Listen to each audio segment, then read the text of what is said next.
Okay class, since we have already finished our recall and short review, it's time to shine. It's time to move into our next lesson. But before that, I have prepared a quick activity to make our discussion interactive and fun.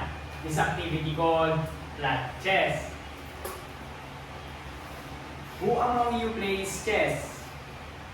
It's nice since everyone here is playing chess, so that you can relate what activity it is. And also it's easy to finish this activity. So class, I have here 8 cards, flat chess card. And for this game, I need 8 students to participate.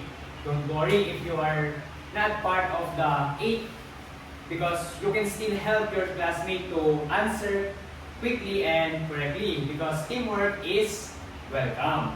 Now, here how the games work. Each card contains information.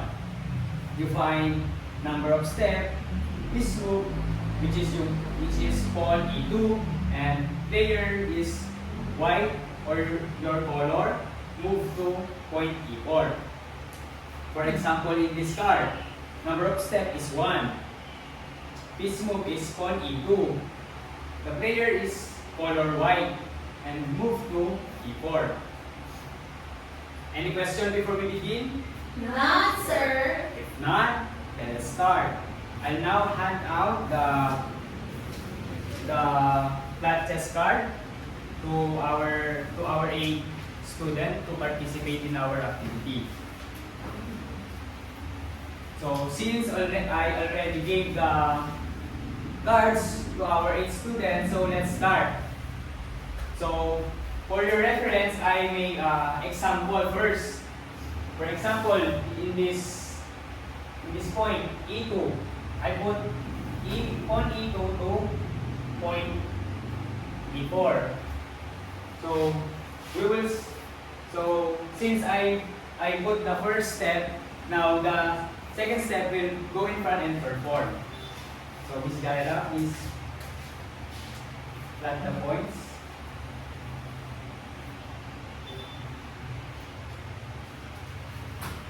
If you are confused about the information in the flat chess card, don't hesitate to ask me.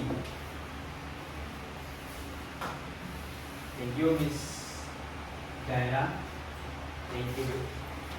Thank you, Bea.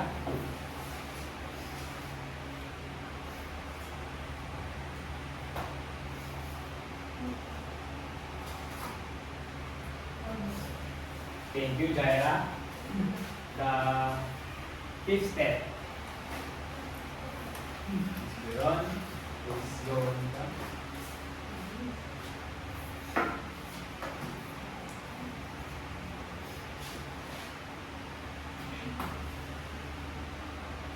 Thank you. And Miss Cordero.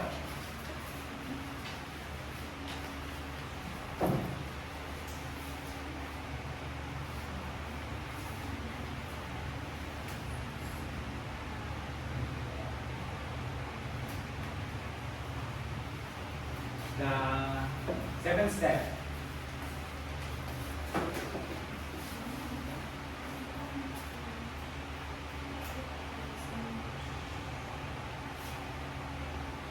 Very good. Now that's 8th step.